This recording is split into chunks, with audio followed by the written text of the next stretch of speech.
I feel like I'm taking crazy pills. Like, fight for once. Democrats, fight for once. We are fighting! Hasan! We have been fighting them. We have been fighting them for 6 years. In spite of people like Hasan telling Democrats and the Democratic Party at large, at every step of the way, you're doing it wrong, you're doing it wrong, you're doing it wrong, you're doing it wrong, you're doing it wrong, you're doing it wrong, you like losing, you're a loser, you're loser, loser, loser, loser. We have been fighting, and we've been winning against MAGA. We beat them over and over and over and over and over again. Maybe the Democratic Party is doing something right. We don't get any credit from these people. It's just so frustrating.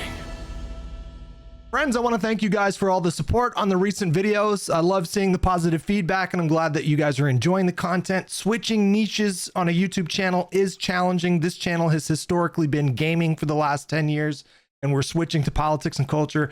So if you want to see this stuff succeed, hitting like and commenting does help, and I want to thank you guys, everybody who's doing that. Hasan had this to say about Kamala's campaign. I'm going to try to be unbiased when it comes to Hasan. I have a personal kind of axe to grind with him, but I'm going to try to evaluate the things that he says from a neutral perspective. He says, I've been saying this for months. Kamala Harris had momentum because she wasn't Biden. And now that she's spent most of the post-Tim Walz VP pick cycle running as though she is Biden, she's losing that momentum. I don't really know what this means. She put up an issues page finally on her website. You can find her positions on a number of issues. So broadly, it's cut tax for middle-class families, make rent more affordable and home ownership more attainable. We already know that she has announced a plan to punish landlords who use a particular, there's like some app that I guess landlords were using to collude in order to keep renting prices inflated. So she mentioned something about that, cracking down on that, passing a law against that. And she announced a $25,000 grant for first-time home buyers, which will help them with down payments. She's announced a plan to grow small businesses and invest in entrepreneurs. I think this has to do with like a tax cut for small businesses. She will expand the startup expense tax deduction for new businesses from $5,000 to $50,000. So it's like a tax credit. Take on bad actors and bring down costs. I'm assuming this is about her going after like price gouging. Strengthen and bring down the cost of healthcare. I don't really know much about this. She wants to make permanent the Biden-Harris tax credit enhancements that are lowering healthcare premiums by an average of about $800 a year. So it looks like she wants to expand on what Biden did with legislation on his watch. She wants to expand the caps on insulin and the $2,000 out-of-pocket cap. She wants to expand that from seniors to all Americans. So she has talked a little bit about that. Protect and strengthen Social Security and Medicare, support American innovation and workers, provide a pathway to middle class through quality, affordable education, invest in affordable childcare and long-term care, and lower energy costs, and tackle the climate crisis. I guess I don't know. I think when Hasan says that she's running as though she is Biden, I feel like he's really heavily focusing on Israel. I feel like because she has reaffirmed that in her mind, Israel has a right to defend itself and she doesn't plan on ending support for Israel broadly, that is like really the focus of what he's focusing on here. Because when you look at her policy page, like these are technically very progressive policies. If she was able to achieve even half of these policy agenda items, that would be a progressive platform. New Pennsylvania poll has Trump +2. And this poll is Skibbity Strategies. Jesus. I don't think you checked the source on that one, buddy. Anyways. This sucks ass, by the way. Kamala expected to unveil second key economic policy plank for New Hampshire speech Wednesday. Focus on small biz and startups, likely mix, including tax credit grants, technical assistance. Why does that suck ass? Because that right there is precisely what the Democrats always do. That is old school Democratic Party nonsense. Okay, here we go. Ain't nobody out there is ever going to get excited for tax credits for small business and startups. It is boring as hold on a second. That seems kind of silly to me. There's a lot of small businesses in this country. New small business applications soared to over 17 million under the Biden-Harris administration. That is not nothing. That's like 5%. And these are the people that are actually pulling the trigger. Now you have to actually think about the people that are thinking about it. They're like putting together like, like how much capital would I need? I don't think I don't think that's a small thing at all. I think he's kind of missing the forest for the trees here. Literally sucks. It sucks. It's means tested garbo. I hate it. I think it's bad policy. I think it's bad politics. I swear to God, didn't we not in one of his debates with Ethan on the Leftovers podcast when that was still going on, did he not say that his vision for ideal governance in the United States would be government subsidizing content creators? Like, how is this any different than that? Like, you could literally do that. I don't understand why this is bad policy. Now, to be fair, I'm not an econ driven type person. So if I have a conversation with Econo Boy, he might tell me, well, actually, this is bad. I really don't know enough to have a strong opinion either way. But I don't trust his takes. I just don't. To the absolute worst, most annoying motherfuckers out there. So we'll be hearing a lot of people, we'll be hearing a lot from people, the exact worst type of people in society, Redditors and the like, who love this type of shit, even if they don't have a small business, but they get really annoying and technical about. Is he going to explain why it's bad? Lars says it's good policy because small businesses got on during COVID, so we need that boost for them. I think it sucks. It is poison. It is the exact opposite of like broad sweeping changes in the legislative agenda. For example, you know what helps small businesses? The way that Tim Walz talks about this is phenomenal. Paid family leave. Why does that help small businesses? Because now I know for a fact she has talked about paid family leave. On her page, she'll fight to raise the minimum wage and sub-minimum wage for tipped workers and people with disabilities, establish paid family leave and medical leave, and eliminate taxes on tips for service and hospitality workers. Now, I have some econ people that I follow on Twitter that don't love this policy, but if she's doing it for political purposes, I understand. Small businesses don't have to compete against Walmart or other massive, ginormous corporations that can offer paid family leave. Okay. That's how you help small businesses. Push for broad sweeping legislative changes for. I refuse to believe that he hasn't heard her talk about paid family leave and paid sick leave. I refuse to believe. Has he really not ever heard her talk about this? I have heard her, I've listened to a bunch of her speeches since she took over the nomination. I've heard her say it like 10 times. For all Americans, and then angle it from the perspective of small businesses. Don't try to directly target startups and small businesses. It is unnecessarily divisive, and it is also boring. This is a classic old school Kamala Harris one. This is a banger. We made fun of this a lot in 2019. Yesterday, I announced that as president, I'll establish a student loan debt forgiveness program for Pell Grant recipients who start a business that operates for 3 years in disadvantaged communities. As opposed to just doing student loan debt forgiveness. Why can't you just say student loan debt forgiveness? Like this was in 2019 when she was running in the primary. Terrible instincts in general. What a laughable notion.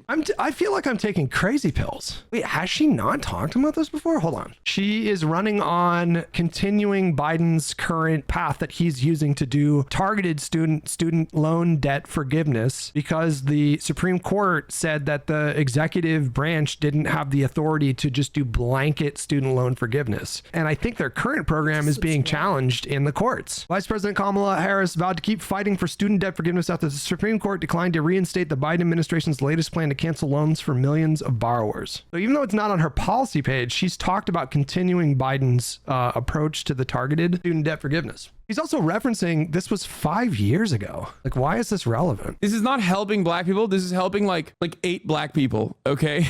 And you have unnecessarily tied like student loan debt relief to helping out like 8 black people that might leave college and then go back to a community that is underserved and start a podcast or some shit. Like it sucks. Yeah, so stupid. But again, this is from 5 years ago. Like, what are we doing? Jesus Christ, the reason for showing the 2019 tweet is to showcase the sort of weird means testing hula hoops they put out as opposed to universal benefits. I don't know why you would expect anything other than means tested stuff. I don't think most people would be okay with like the government forgiving debt for a kid who comes from a family that makes like $500,000 a year. Like means testing is just what most people want. I've heard the arguments against means testing, Ogre Boy. I'm just saying it doesn't really pull well. These problems are solvable if you stop implementing this as tax credits, though weirdly, that's never on the table. It's not weird. It's because Americans are geared towards tax cuts. Americans and the Democrats are terrified of presenting anything as like spending money on Americans, and only can angle any sort of political movement in the direction of less taxes. That's it. Doesn't it accomplish the same thing? Like if you give someone a $5,000 tax credit as opposed to like a $5,000 stimulus check, doesn't it accomplish the same thing? And if the optics of it are more like palatable for the median voter, then what's the issue? No, because a check is way better. But for example, like the child tax credits, those came in the form of checks, right? I feel like the child tax credit, like people were getting like literal checks that were they were like an advance on the tax credit, right? I don't think it's difficult to understand the politics of this moment when you're talking about like if Kamala were to run on like huge social spending programs, like right as the country has finally hit a somewhat nominal level of inflation, the Republicans would they would run on like, well, the Democrats just want to print more money and then drive inflation up. Like the politics of actually like going for the kind of position that he's pushing for just wouldn't fly. It would get shot down. Like right now is not the time to push that aggressively for that kind of thing. Hasan seems to think that there's an opening right now to push for like extremely progressive policies. And I don't know what metrics or data he's looking at, but the Democrats do not have that kind of a mandate right now. I mean, it's projected that the best the Democrats can do in the Senate is 50-50, and those odds are not looking terrific right now. Our odds to get the House are pretty good, but right now the presidential race is just statistically basically a coin toss. Now, I could understand if we were projected to get like 60 Senate seats or 65 Senate seats and a 50-seat majority in the House and like popular vote victory of like 15 million votes and 7 percentage points and an electoral college landslide. But we are so polarized, and the levers of power are so evenly balanced right now. It is a really tough tug of war. Typically speaking, that's not the time where you want to run like way far to the left on any number of issues. It's just going to backfire spectacularly if you do that. But when it comes to doing actual policy, yeah, it doesn't make sense. It does make sense if you think about it from the framework of like, I am terrified of ever running a campaign that is going to just straight up give people money because I'm worried they're going to say I'm a communist, and I'm worried that they're going to say, how do we pay for it? How do we pay for it? How do we pay for it over and over again? And I don't want to, I don't want to ever personally deal with that messaging problem. So everything's a tax cut. Everything's a tax cut. Everything's a tax cut. Advisors have weighed, including parts of the care economy, such as paid leave and childcare patients and tax plans, e.g. billionaire tax hike in the upcoming push this week, but I'm not sure whether they'll make it in. Oh, so they're not putting in the good. I was surprised to learn that 62 million U.S. workers are employed by a firm with fewer than 500 employees. Advisors have weighed, including parts of the care economy, such as paid leave and childcare plans and tax plans in the upcoming push this week, but I'm not sure whether they'll make it in. They did. It's on her issues page. This is the good part. The care economy, focusing on the care economy, paid leave, childcare. She did. It's on her page. To be fair to Hasan, he didn't know that when he was reacting here, but yeah, she included that on her policy page. Dems are so afraid of being called communist, good Lord. They're going to be called communist regardless. Just do things that are good for. It's not about that. It's about like, does that hurt or help our chances in November? And I just haven't seen a lot of conclusive evidence so far that the electorate would swing wildly to Kamala if she were to all of a sudden announce that she's running well to the left of Biden. I'm not convinced that would happen. I'm very, very skeptical that would happen. And if you're going to be engaged in politics and invested in politics, like you need to care about victory. That needs to be, if not at the top of your list, it's got to be like number 2, number 3. Like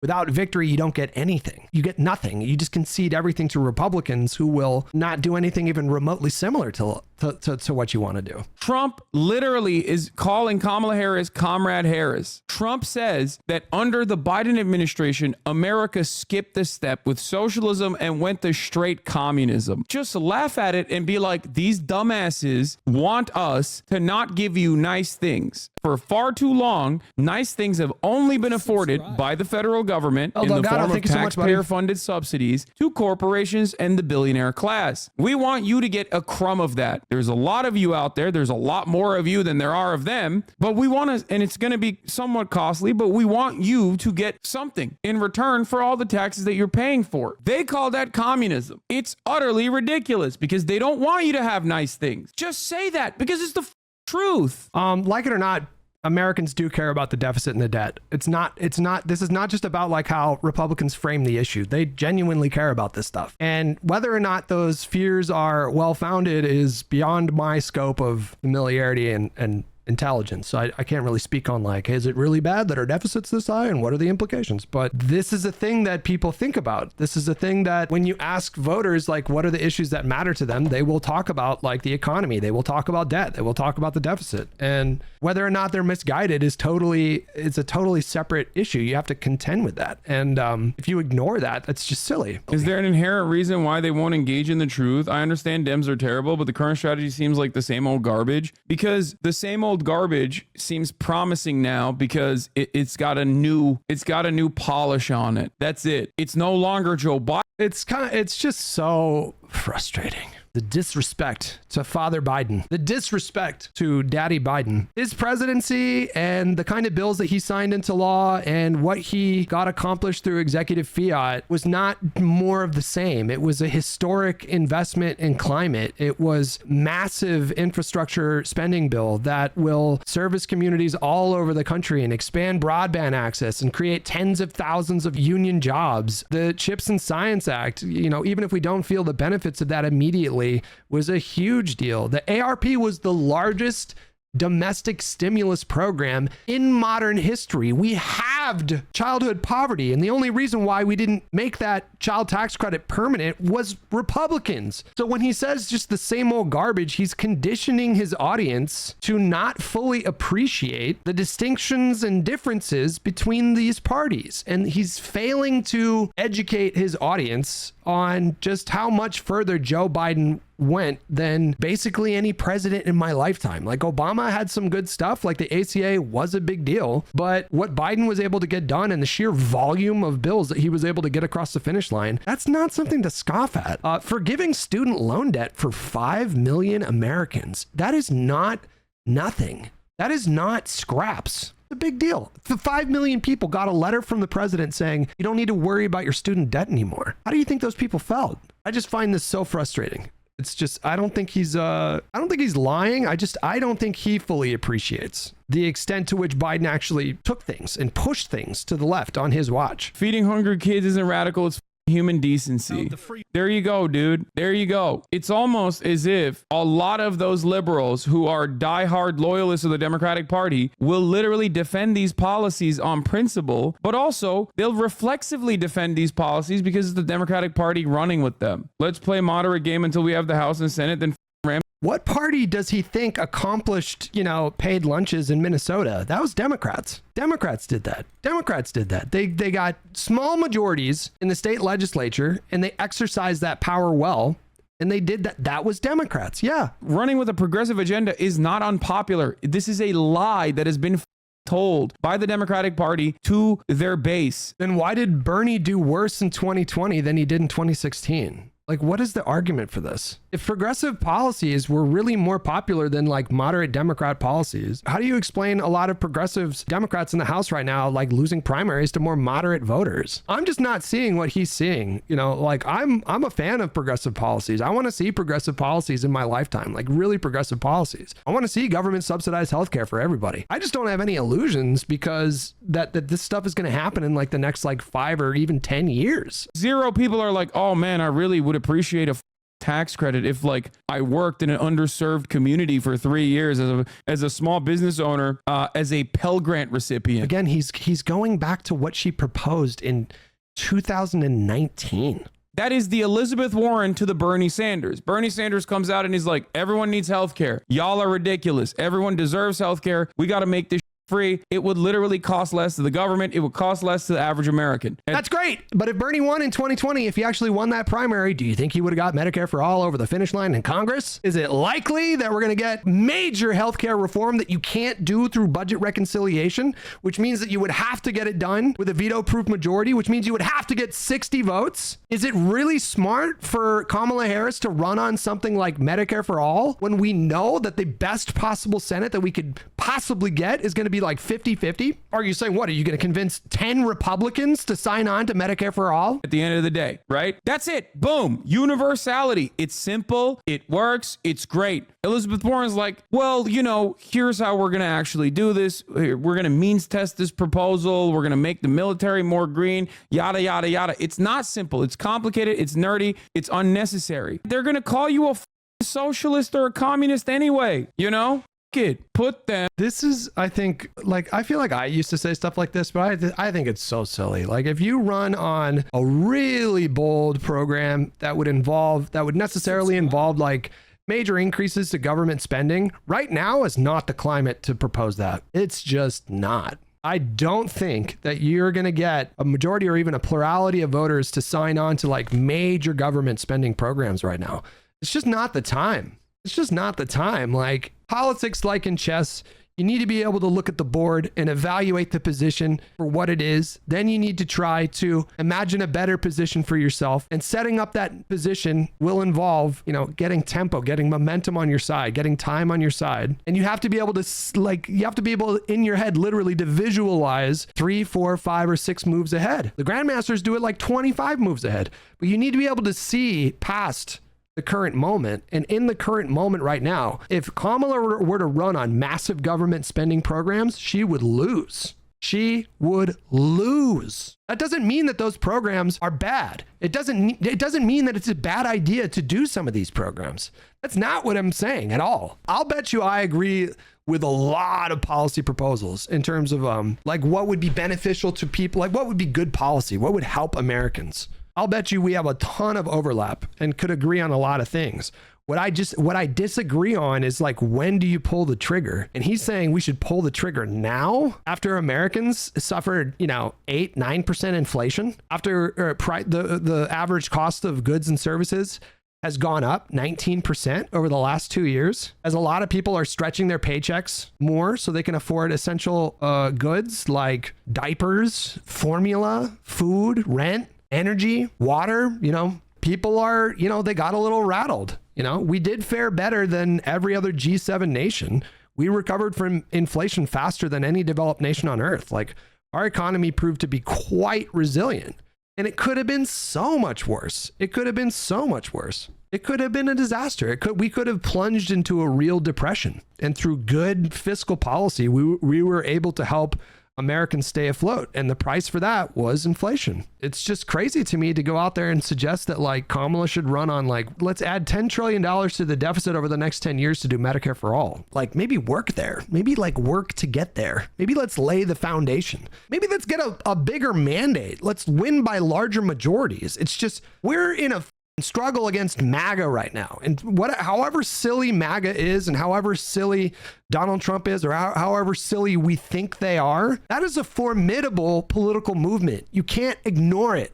And these people are deeply entrenched in their beliefs. And it's going to take a lot to pull people back from that, just to chip away at the margins, chip away here and there, here and there. You're not going to be able to convince a bunch of MAGA voters en masse to start supporting Democrats. You gotta do that slowly over time and prove to them that you are good for the economy, that you are good for jobs, that you are good for development, that you are good for energy stuff. That takes time. We're just not in that moment right now. Like, fight for once. Democrats, fight for once. We are fighting. We're fighting like we have been fighting.